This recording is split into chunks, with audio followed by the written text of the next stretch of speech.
know they're talking about a revolution? It sounds like a whisper.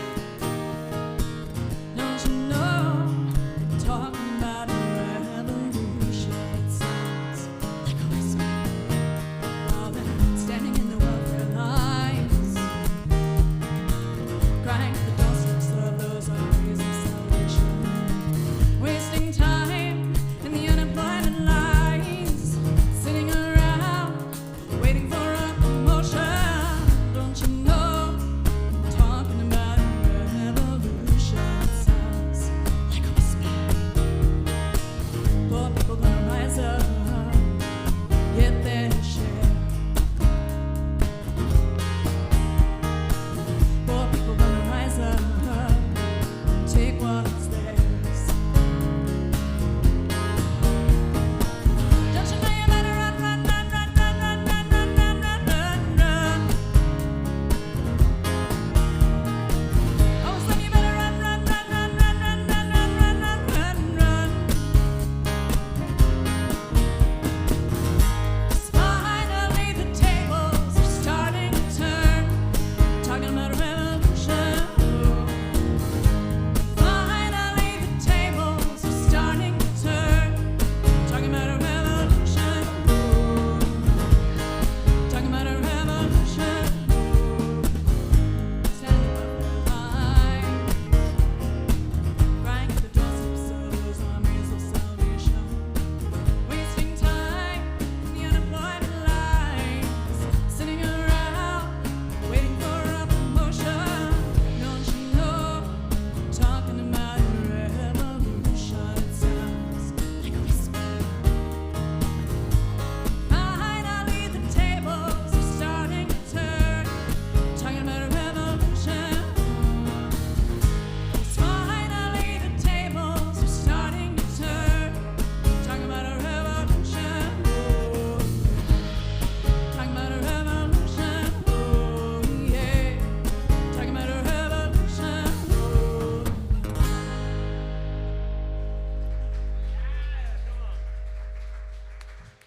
Don't you know you better run, run, run, run, run, run, run, run, run. Like 20 runs.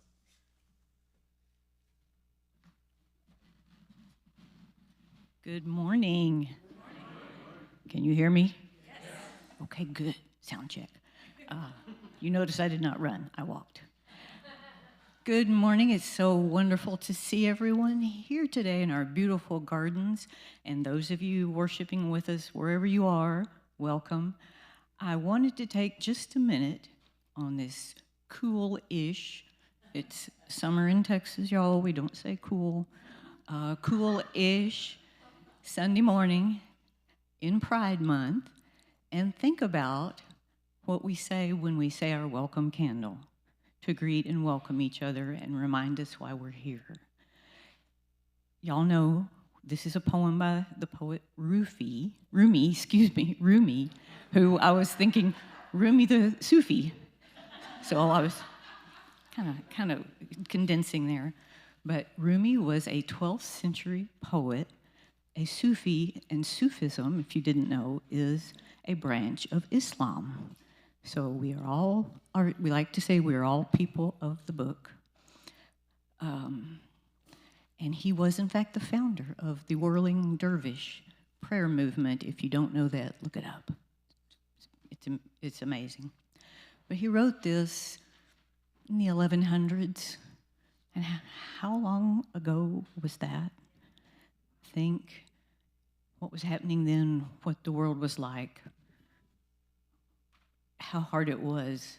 I mean, we have difficulties now, but let's listen with fresh ears, I would ask, if you agree. As we say this together, remind us who we are. It is my honor and great joy to invite you all to say this with your heart and with your mind and with your spirit. As we say, come, come, whoever you are, wanderer, worshiper, lover of leaving, it does not matter. Ours is not a caravan of despair. Come, Even if you've broken your vows 1,000 times, come yet again. Amen. S-Dub. Thank you, sister. Thanks for putting all that in context for us. That was awesome.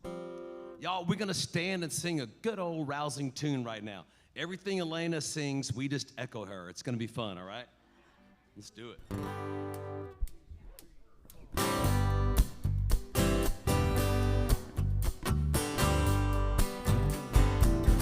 Oh, healing river, send down your waters, send down your waters upon this land. Oh, healing river, send down your waters and wash the blood from off of the sand. This land is parching. This land is burning. No seed is growing in the barren ground. Oh, healing river, send down your waters. Oh, healing river, send your waters down.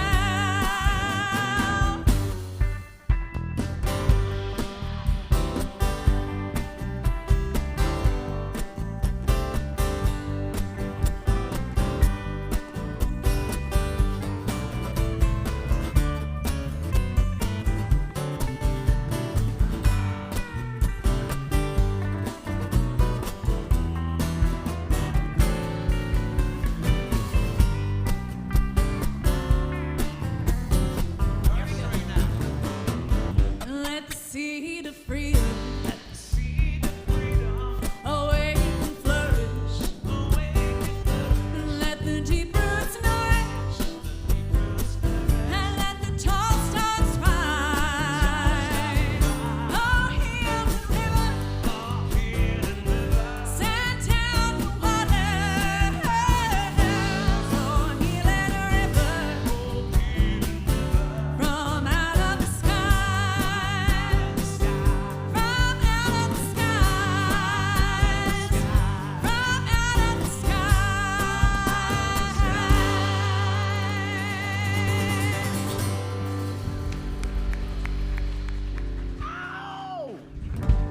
That was a nice little guitar solo from Kevin Grove.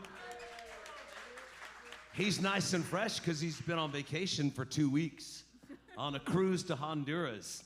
That was pretty much free. They won it. That's right. So anyway, we celebrate Kevin being back with us. Yeah, come on now. He came back. Right now, while you're still standing, I'd like for all of y'all to offer one another a sign of some sort of peace. And drop your money off in these baskets too, so we can pay for all these nice things. Okay.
All right now.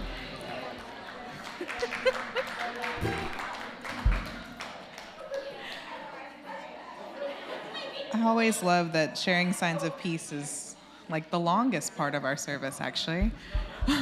Everyone's so excited. Hello. Okay, I'm gonna wait for our girly pops to get settled. Hi, Miss Debbie. Hi. It's so good to see you guys. Okay, we ready? Yes. Okay. Good morning, good morning. Good morning. Hey, how y'all feeling today? Good, it's good to see y'all. So glad that you're with us today. I guess I should introduce myself. My name is Kagan Parker. I'm the director of the service here, and I'm very happy to be here. I also have the immense pleasure of running y'all through the announcements. Does everybody have one of these? Okay. We've got a couple things. On the front, I wanted to point at something fun and new that we added. Who's familiar with the paradoxical commandments? Does that sound familiar? Okay, I just came across the paradoxical commandments. You're familiar? They used to say Mother Teresa made them. Really? Okay, phenomenal. We've fixed history. Dr. Kent M. Keith wrote these, and there's 10 of them, and I thought it'd be fun if we included a couple of them. So people are illogical, unreasonable, and self-centered. Love them anyway. If you do good, people will accuse you of selfish, ulterior motives. Do good anyway. We'll have more for that next week. Okay, on the back. We have Stitch Meditation on Tuesday at 2:30 in room 336. We have been having entirely too much fun.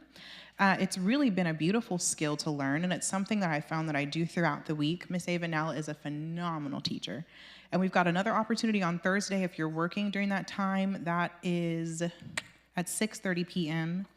And that should be posted online, the address for that. But if you need any help, Miss Ava Nell is here to assist you. We had 6, is it 6, not 6:30? It says 6. See, already helpful. So we've got Pour and Ponder not this week, but next week. That has been going really, really well. We are still collecting things for the First Street Mission, child-friendly breakfast. I saw a red bag in the lobby. Thank you to who that was. And then I got some extra bug spray. That's always necessary. If you have some, please bring that. It's fantastic. So we've got a couple opportunities for you to engage with our Fort Worth community on the next side. It's Opal's Walk for Freedom. Isn't it her 100th birthday? Yes. It's really incredible. I got to go last year. We had a phenomenal time. It's a great time. And then we've got Trinity Pride Fest and the Youth Pride Picnic. Information is there as follows. Am I forgetting anything? Is Miss? I signed up for the Oakley event, and I just made up a team name in case any of you guys would like to be there at the same time.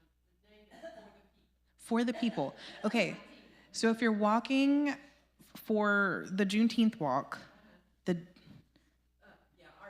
name is For the People. Okay. I like that. That's kind of sassy, Miss Sharm. I like that a lot. Okay, so is there anything else I'm forgetting? Are we good? We're settled? Okay, we're good and settled. So now, for those of you who are new with us, we're going to be moving into a moment we call Kairos. And this is an opportunity to kind of be present, to settle, to leave the hoopla that is the hoopla outside, and just be here in the room with your breath and with the breath of those around you. So we start with a song, and then our meditation today will be provided by Mr. Bill.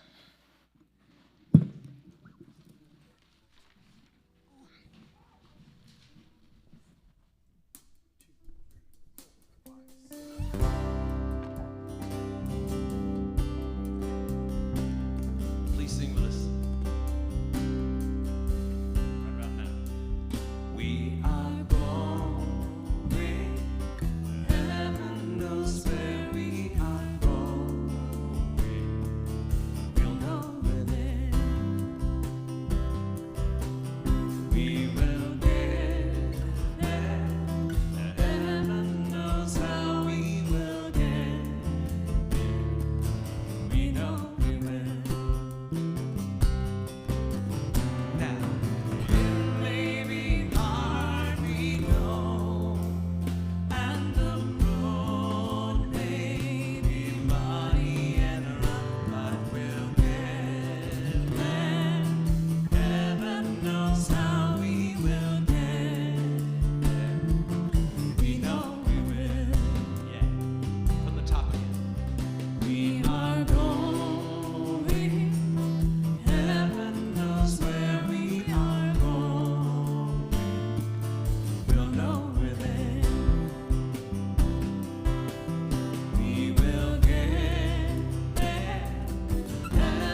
Good morning.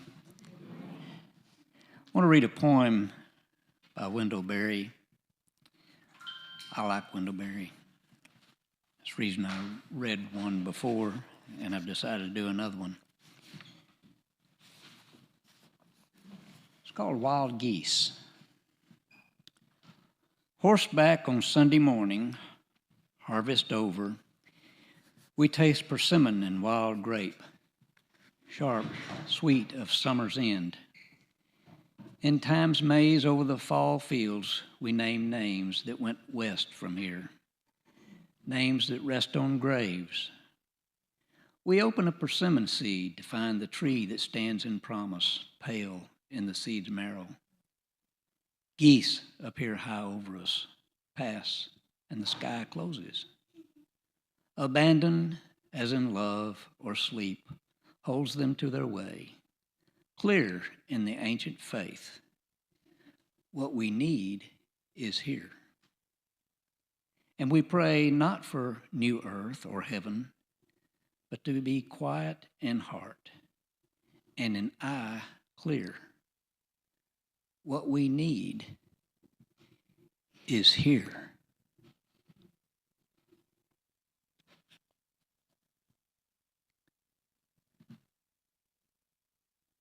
Let's have a few moments of quiet, our Kairos time, that our minds may rest and our eyes be clear. Just simple breathing for a few moments and relax.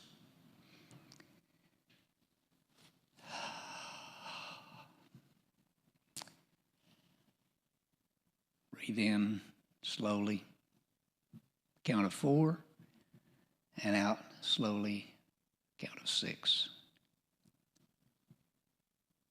We all know how to breathe. In and out. Mind's resting, muscles relaxing.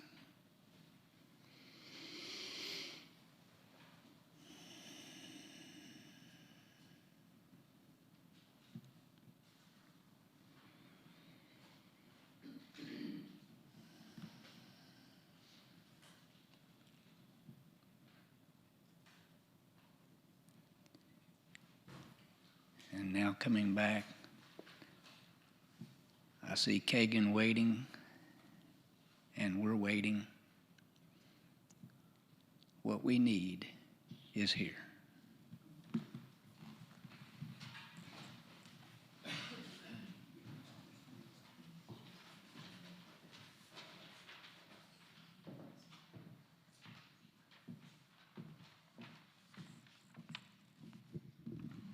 Hello.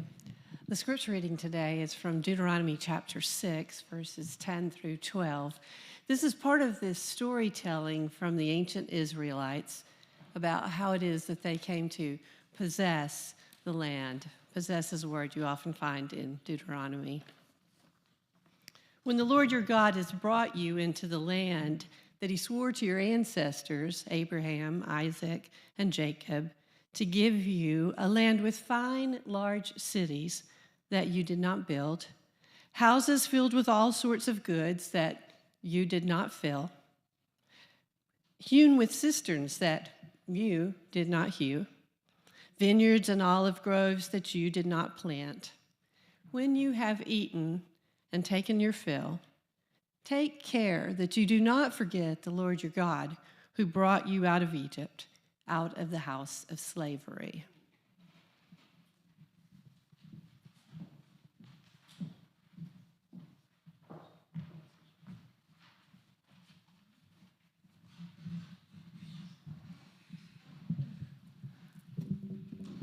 Thank you, Charm and Bill. You can put just whatever blank screen is up there for me, Nick. That'd be great. How we feeling, folks? Good. Bill, that was great. And how dare you call me out? I was waiting back there. I always come back from the Kairos a little early because I'm like, it's almost time. But I appreciated the reminder that I could just be here for a little longer. So we are in the middle of something really beautiful this month. All June, we've been moving through a series called The Necessity of Wildflowers. We've been spending time peering into the lives of humans who show us what it looks like to live fully into who we are, to bloom into unexpected places, and to take up space without apology. Today, we're going to learn about Alice Walker and Lucille Clifton. Do either of those names sound familiar to anybody? Okay, a little familiar. I'm excited. These are two women who give us a really incredible example of what it means to step into our inheritance and to live in a way so honest that it becomes a beacon of hope for others. So I want to start today with taking a closer look at the sacred text. Typically I build a story and then we'll do sacred text, but I feel like the sacred text today really is the foundation to everything we're going to be discussing. So the book of Deuteronomy is essentially Moses' final address to his people. It's his one long last sermon before his people cross into the promised land without him. So here in chapter 6, he's in the middle of that address, and he stops to say something, and I found it really striking. I don't spend a lot of time in Deuteronomy, but when I was pulled this direction this last couple weeks, I was really just hit with the wisdom that was there. So he's standing on the border of the promised land. He knows he's not going in. He will see it from the outside, but he'll never set foot in it. And he's speaking to the children of the people who paid the price, a brand new generation with no full memory of the chains, with no full memory of the cost it took to get here.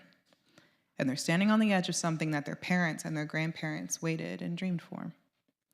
And Moses looks at them and says, when you go in, and when the city starts to feel like yours, when the vineyards start to feel like yours, when the buildings, they feel like yours, you should stop. You should be careful not to forget all of what you are inheriting. It is a gift from the divine source. Someone else's hands dug these wells so that you could drink. Someone else laid the foundation of this city so that you could sleep safely. Someone else planted these vineyards, knowing that they would never see the full harvest. Remember the price that was paid. I think this warning matters a lot to us today because we live in a world that makes forgetting super easy, almost invites it. Everything is quick and accessible, and everything is designed for convenience, which we love. But at times, I find that convenience keeps us from feeling the full weight of someone else's labor. It insulates us from the cost of things and makes it easy for us to take them for granted. We have to choose to remember. When we forget, and when we move through life as if all that surrounds us is ours, and it's just here for us and here for the taking, I believe it's a kind of severance from our ancestors, from reality, and from God. And that severance goes against everything we know about our interconnectedness. I think that Alice Walker knew this well. Born February 9th, 1944 in Eatonton, Georgia. She was the youngest of 8 children. Her parents were sharecroppers, farming a land they didn't own in a state that didn't fully recognize their humanity. Walker's mother, Minnie, looked at the reality before her child and decided her daughter deserved something different, and so at the age of 4, she enrolled Alice in school, which is entirely too early, but she knew there was something special, and she had to protect it. She wanted her to live a life nothing like the one that she knew, and she knew education was the way forward. Alice's education was interrupted when she was accidentally shot in the eye with a BB gun and blinded at age 8. The injury caused her to withdraw, like any child would, and she began to give up. Her mother, holding that dream of something more, gave her a typewriter and told her she could write instead of doing chores, so the door to a different reality would not close. She went on to attend Spelman College in Atlanta on a full scholarship in 1961 and immediately got involved in civil rights movements. She was registering voters and organizing marches. And after she graduated, she committed her life to bettering the lives of the Black community in the South. She taught at historically black colleges. She worked in welfare rights and children's programs. Everything she did with her whole self. And in 1970, she published her first novel, and then it just never stopped after that. All of her work was centered on Black women, the lives of their interiors, their survival, their desire, their God, their fury, their love. In 1982, she published The Color Purple. Who knows what that is? Okay, I was like, I need to see everybody's hands. She published The Color Purple, the first novel by a Black woman to win both the Pulitzer Prize and the National Book Award. It was groundbreaking, not just for its literary achievement, but for what it dared to put on written pages. Black lesbian love, Black female desire, Black women choosing themselves. She walked openly in all of her identity and put it all into her work. In 1983, Walker looked out into the world and was struck by the glory of the feminist movement. Truly powerful, truly revolutionary, but she did not see herself fully accounted there. And so she created womanism. Who's familiar with that? Okay. Womanism is a movement that would account for all women and all peoples. A womanist is a woman committed to the survival and wholeness of an entire people, male and female.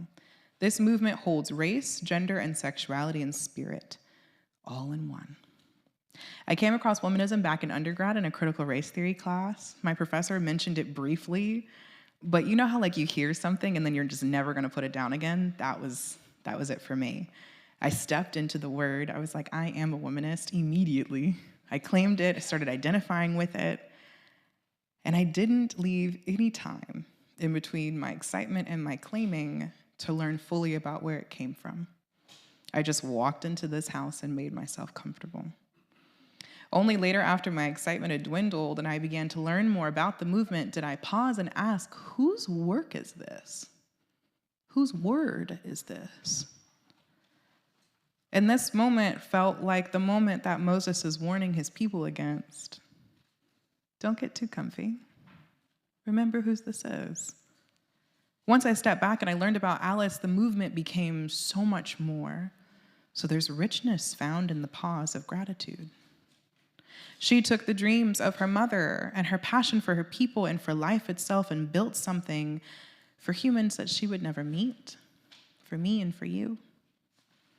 But Walker was not alone in this incredible work and this fulfilling of the dreams of ancestors. There is a contemporary swimming in the same waters of liberation and expression, and that is Lucille Clifton. Lucille Clifton was born June 27th, 1936 in Depew, New York, a very small town outside of the outskirts of Buffalo. As a child, her father told her stories about their ancestors. She was from the West African kingdom of Dahomey. Does that sound familiar to anybody? That's like Black Panther and the warrior, like queen, that's those people. So knowing one's lineage was a treasured gift for African Americans, and his family had done impossible things to make sure that this knowledge was passed down all the way down from his great-great-great-grandmother Carolyn, who was born free among the Dahomey people, enslaved, and then died free in 1910. The single phrase of wisdom that was passed down to Lucille was, "Get what you want, you from Dahomey woman." This was a declaration of worthiness, of ability, of strength. And it was into this rich heritage that Lucille was born, a heritage that fed everything that she would go on to create. Her mother's name was Thelma, and Thelma wrote poetry in secret. Her father forbade it. This was not a time for an artistic, outspoken woman. Thelma would scribble lines on scraps of paper, hiding them between the pages of books and tuck them into drawers. No one ever really got to know her writing, and she passed entirely too early at the age of 44, but her daughter was watching. Lucille carried her words forward. She took the command of the Dahomey woman and her mother's silenced voice, and she put that into everything that she went on to write.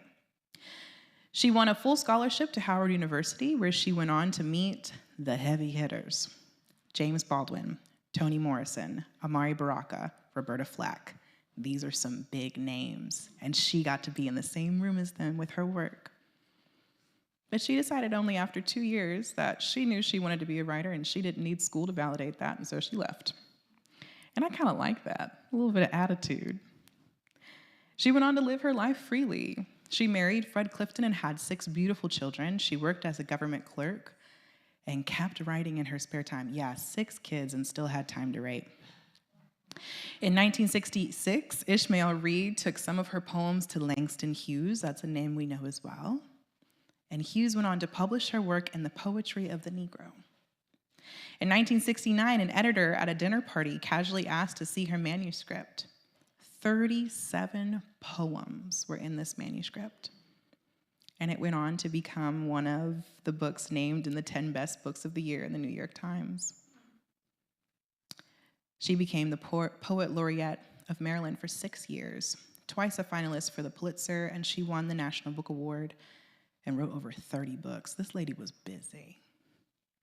But what made her extraordinary was not just the accolades.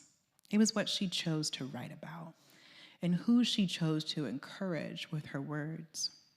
She wrote about the body as sacred, the Black female body as sacred, as powerful, as worthy of celebration, at a time when Black women were being legislated and controlled and diminished and rendered invisible. She chose to uphold individuals who were impoverished, who were uneducated, who were overlooked by our society as a whole, the queer community in particular. She took her art and she wrote about her body and her expression in life, her hips, her smile, her grief, her laughter, her joy, and this was just radical.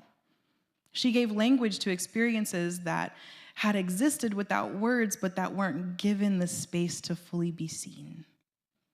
She wrote them for women who couldn't write for themselves, and she wrote for her mother. In her memoir, titled Generations, she traces her lineage all the way back to the Dahomey women.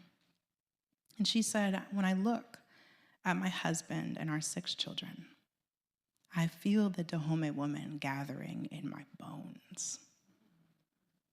Her ancestors, those who had worked and toiled and done everything they could to provide this life for her, they weren't just some distant memory. They were present with her here in every moment, in her body, in her children, and in every word she put down on that page. When I look at these 2 beautiful women, I feel like they are glorious examples of people who heeded the warning of Moses. They were given so many gifts that allowed them to become the woman they were, and never once did they forget that. They carried that legacy forward and poured it into everything that they did. Walker's mother enrolling her at 4 years old was an absolutely life-saving act. Clifton's mother hiding her poems in the margins of books.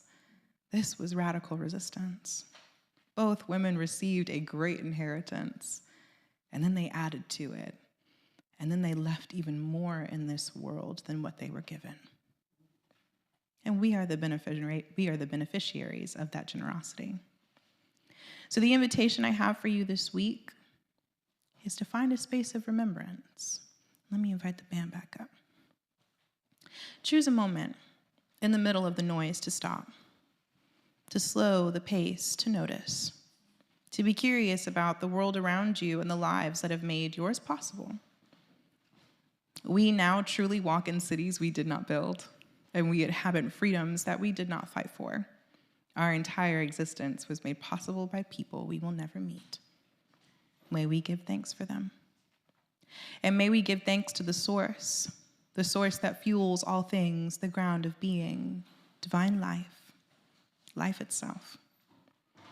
May you find time this week to notice and to celebrate all that you are and to dream about all that may be. I think that's the necessity of a wildflower. Amen? You may rise. Where's Brad? Come on, Brad.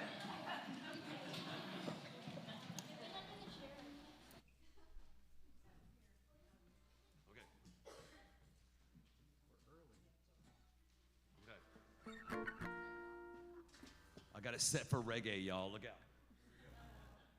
See if it works. Ah, there we go. Ooh, ooh, ooh, yeah.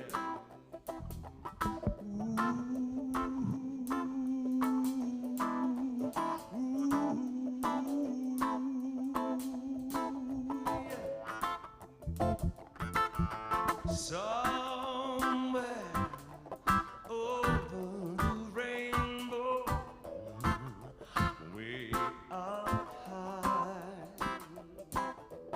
and the trees that you dream of once in a lullaby.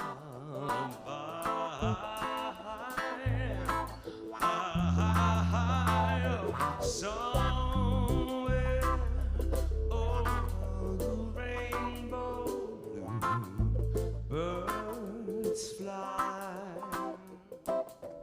and the dreams that you dream of, dreams really do come true.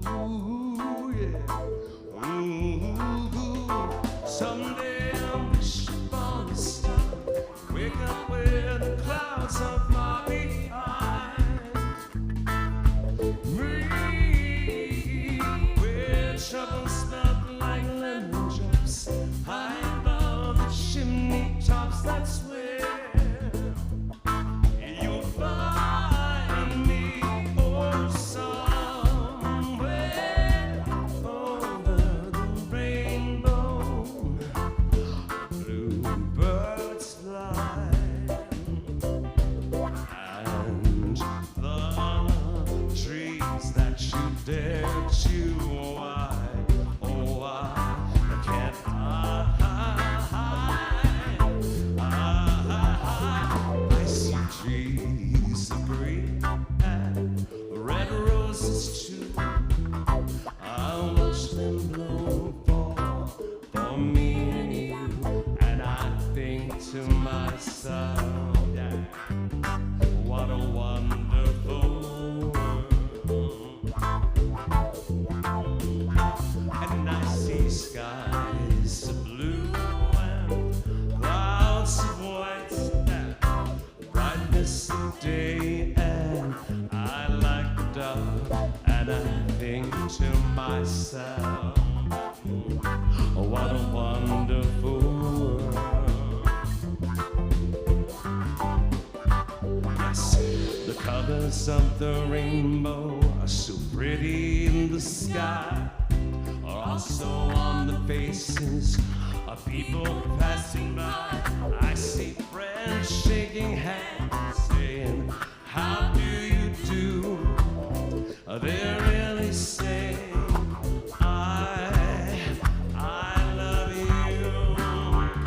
I hear babies cry, I watch them grow. They'll learn much more than we'll know. And I think to myself, what a wonderful world. Someday I'll wish upon a star, wake up where the clouds are far behind me. Oh, trouble smell like lemon drops, high above the chimney tops. That's where you'll find me. Oh, somewhere over the rainbow, way up high, and the dreams that you dare to why, oh, why can't I?